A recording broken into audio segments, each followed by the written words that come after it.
11월 13일 새벽 기도의 말씀입니다. 오늘 우리에게 주시는 말씀은 디모데후서 1장 9절에서 18절까지 말씀입니다. 하나님이 우리를 구원하사 거룩하신 소명으로 부르심은 우리의 행위대로 하심이 아니요 오직 자기의 뜻과 영원 전부터 그리스도 예수 안에서 우리에게 주신 은혜대로 하심이라. 이제는 우리 구주 그리스도 예수의 나타나심으로 말미암아 나타났으니 그는 사망을 패하시고 복음으로써 생명과 썩지 아니할 것을 드러내신지라. 내가 이 복음을 위하여 선포자와 사도와 교사로 세우심을 입었노라. 이로 말미암아 내가 또 이 고난을 받되 부끄러워하지 아니함은 내가 믿는 자를 내가 알고 또한 내가 의탁한 것을 그날까지 그가 능히 지키실 줄을 확신함이라. 너는 그리스도 예수 안에 있는 믿음과 사랑으로서 내게 들은 바 바른 말을 본받아 지키고 우리 안에 거하시는 성령으로 말미암아 내게 부탁한 아름다운 것을 지키라. 아시아에 있는 모든 사람이 나를 버린 이 일을 내가 하나니 그 중에는 부겔로와 허모게네도 있느니라. 원하건대 주께서 오네시보로의 집에 긍휼을 베푸시옵소서. 그가 나를 자주 격려해주고 내가 사슬에 매인 것을 부끄러워하지 아니하고 로마에 있을 때에 나를 부지런히 찾아와 만났음이라. 원하건대 주께서 그로 하여금 그날의 주의 긍휼을 입게 하여 주옵소서. 또 그가 에베소에서 많이 봉사한 것을 내가 잘 아느니라. 아멘. 우리가 이 세상에서 그리스도인으로 살아가야 하는데 그리스도인으로서 충성되게 살아가야 하는데 그것이 쉽지 않음을 참 많이 경험합니다. 충성되게 살고자 하는 마음은 우리에게 다 있으리라 생각합니다. 그러나 우리가 세상에 발을 붙이고 살아가기에 참 쉽지 않을 때가 많습니다. 현실에 안주하기도 하고요. 다가오는 상황들에 낙심하고 절망하기도 하고요. 좁은 길을 걸어가고 십자가의 길을 걸어가야 한다는 것을 알면서도 그것이 참 무겁게만 다가올 때가 많이 있습니다. 우리는 지금 그리스도인으로서 어떻게 살아가고 있습니까? 어제 나눴던 말씀 중에 7절입니다. 하나님이 우리에게 주신 것은 두려워하는 마음이 아니요 오직 능력과 사랑과 절제하는 마음이니. 하나님께서 그리스도인으로 살아갈 수 있도록 두려워하는 마음이 아니라 능력과 사랑과 절제하는 마음을 주신다라고 말씀하십니다. 이것이 하나님께서 우리에게 주시고자 하는 마음입니다. 이 마음이라는 단어를 원문으로 볼 때 영으로도 해석할 수 있는데요. 하나님께서 이런 영을 부어주신다라는 겁니다. 우리의 힘으로 하는 것이 아니라 성령님의 도우심으로 능력과 사랑과 절제를 할 수 있다라는 것이지요. 우리에게는 성령님의 도움이 필요합니다. 그 도우심이 있을 때 우리는 주님과 함께 아름다운 삶을 살아갈 수 있습니다. 이 아름다운 삶이 때로는 복음을 살아내므로 고난을 당할 수도 있는 삶이고요. 또 육체대로 우리의 정욕대로 살 수 없기에 불편하고 힘들기도 한 삶입니다. 그러나 주님이 보실 때는 이 삶이 아름다운 삶입니다.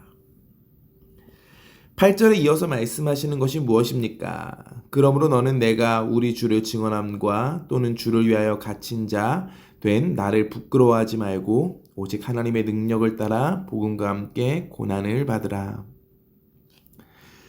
복음과 함께 고난을 받으라 라고 말합니다. 하나님의 자녀로 살아가는 것, 그것으로 인해서 갇힌 바 된 그를 부끄러워하지 말고 함께 고난을 받는 이 삶을 살아가자, 이 삶에 동참하자 라고 말하고 있습니다. 앞에서도 말했지만 주님을 증언하고 복음을 따르는 참된 제자에게 반드시 따르는 것이 있습니다. 그것은 우리의 자유가 제한된다라는 것입니다. 육체대로 살 수 없습니다. 우리의 육신의 정욕대로 살 수 없어요. 그렇기에 세상 사람들이 말하는 기준에서는 이것이 고난이라고 말할 수 있을 것 같습니다. 고난이 따릅니다.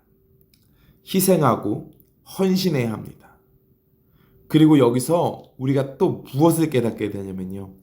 내가 이 헌신하는 삶, 희생하는 삶, 살아낼 힘이 없구나. 능력이 없구나. 내게 능력이 없고 사랑도 없구나. 내 삶에 절제도 없구나. 깨닫게 됩니다. 그래서 또다시 성령님의 도우심을 구하게 되는 자리로 나아오죠. 이 길로 나오면 참 복된 길입니다. 그렇게 하다가 자포자기하고 포기하고 파손하는 사람들이 너무 많이 있습니다. 우리가 지금 그리스도인으로 삶으로 살아가는 것이 버겁다면 성령님의 도우심을 구하십시오. 그분이 우리에게 반드시 지키시고 그것을 감당할 힘을 주실 것입니다. 우리가 이 고난을 당하는 삶, 그리스도인으로서 살아가는 삶을 살아가기 위해서는 오늘 본문 9절부터를 반드시 기억해야 합니다. 오늘 9절부터 이야기하는 것은 이런 내용입니다. 그리스도께서 우리를 위하여, 아니 나를 위하여 고난을 받은 것을 기억하라라고 합니다. 그분께서 고난을 받으시고 죽어주심으로 말미암아 우리를 구원하셨습니다. 우리의 행위로 하지 않으시고 하나님께서 그분의 뜻을 따라 우리를 불러주십니다. 그것을 기억하라라고 합니다. 그분께서 우리를 위해서 고난을 당하셨고 그분께서 전적인 은혜를 베푸셔서 우리를 불러주셨습니다. 이것을 기억할 수 있어야 합니다. 자격 없이 받은 은혜, 자격 없이 받은 사랑. 그렇게 12절인데요. 그러므로 너는 내가 우리 주를 증언함과 또는 주를 위하여 갇힌 자 된 나를 부끄러워하지 말고 오직 하나님의 능력을 따라 복음과 함께 고난을 받으라. 8절에서 이야기했던 내용을 다시 한번 반복합니다.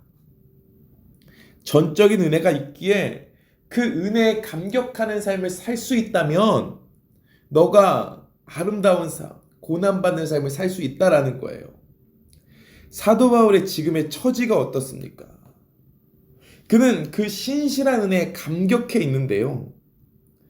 그의 현실적인 삶은 어떻습니까? 나이가 들었는데 감옥에 갇혀 있는 삶입니다. 우리가 바라는 삶은 아니지요. 노년의 처지가 비참해 보이지요. 부끄러워도 보입니다. 하나님을 잘 믿었는데 하나님께 자신의 인생을 내던지고 그렇게 열심히 전도했는데 마지막 지금 처지가 왜 저래?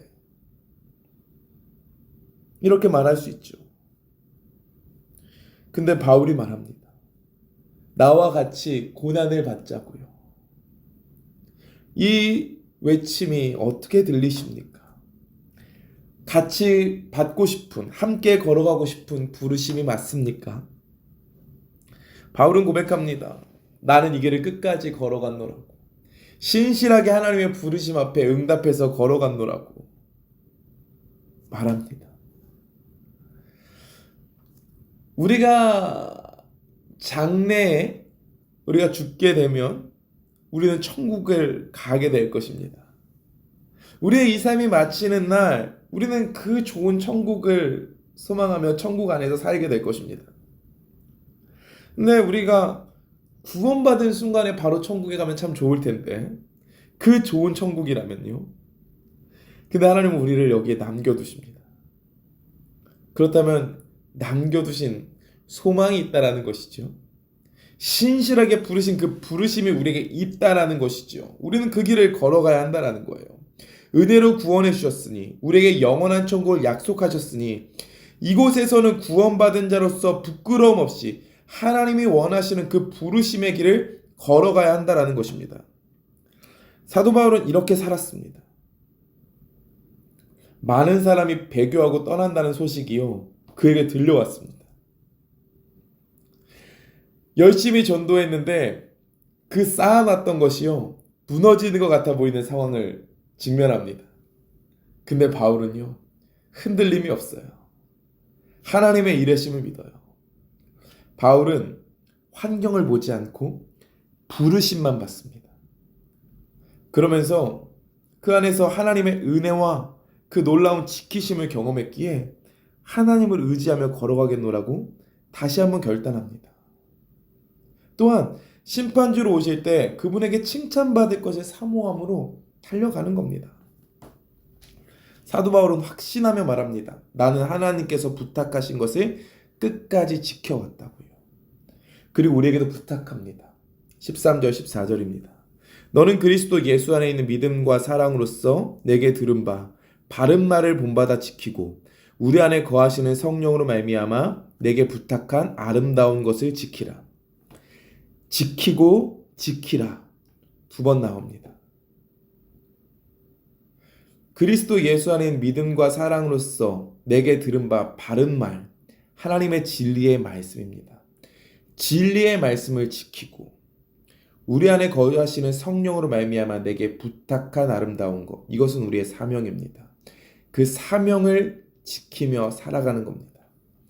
진리의 말씀 안에서 하나님이 부르신 그 부르심을 지키며 살아가는 것, 이것이 사도 바울이 부탁하는 것이기도 하지만 주님께서 우리에게 부탁하시는 일입니다. 이것을 우리가 지키며 살아갈 때 성령님께서 이것을 도와주실 것입니다. 우리가 지키는 것 같지만 성령님께서 이것을 지키게 하실 것입니다. 우리의 아름다운 삶은 성령의 능력으로만 살 수 있습니다. 앞에서도 이야기했지만 많은 사람이요, 이 일을 살아내는데 실패했습니다. 사도 바울의 제자들도 그랬습니다. 15절을 보면 아시아에 있는 모든 사람이 나를 버린 이 일을 내가 하나니 그 중에는 부겔로와 허모게네도 있느니라. 주님께서 맡기신 일을 충성스럽게 감당하는 사람들이요, 너무 적습니다.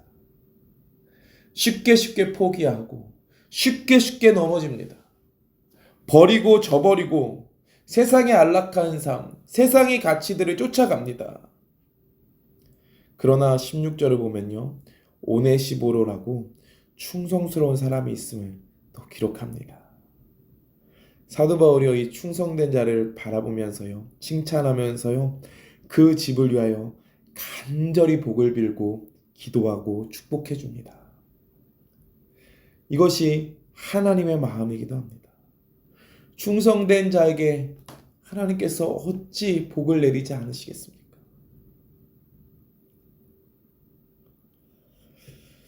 우리는 어떻게 살아가야 합니까?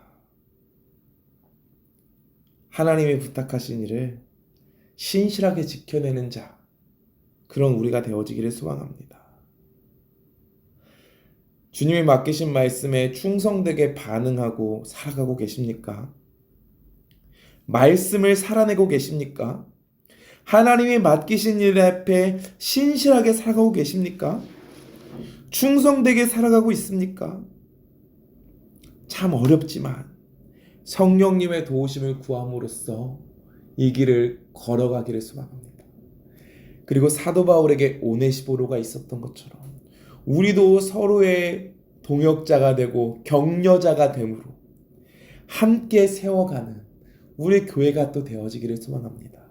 우리 교회가 함께 그리스도인으로서 하나님의 맡기신 사명을 잘 감당하는 그런 교회가 되어지기를 간절히 소망합니다. 기도하겠습니다. 하나님 사랑합니다. 하나님 감사합니다. 하나님, 우리는 하나님 앞에 충성된 자입니까? 하나님, 우리가 복음을 살아내고 있습니까? 진리의 말씀을 살아내고 있습니까? 하나님께서 맡기신 그 사명을 살아내고 있습니까? 하나님, 이것을 지키며 살아가게 하여 주십시오. 이렇게 살아갈 때 도우시는 그 손길을 또 우리가 경험하게 하시고 은혜로 충만하게 하여 주십시오. 오늘 하루 우리가 있는 그 자리에서 아름답게 살아가게 하실 줄 믿습니다. 하나님, 우리의 기도의 제목들 응답해 주실 줄 믿습니다. 하나님, 우리의 또 연약한 성도들 하나님께서 지키시고 신실하게 도와주시고 응답해 주실 줄 믿습니다. 하나님, 모든 가운데 함께 하시는 주님, 우리와 함께 하실 줄 믿사오며 감사드리며 예수님의 이름으로 기도합니다. 아멘.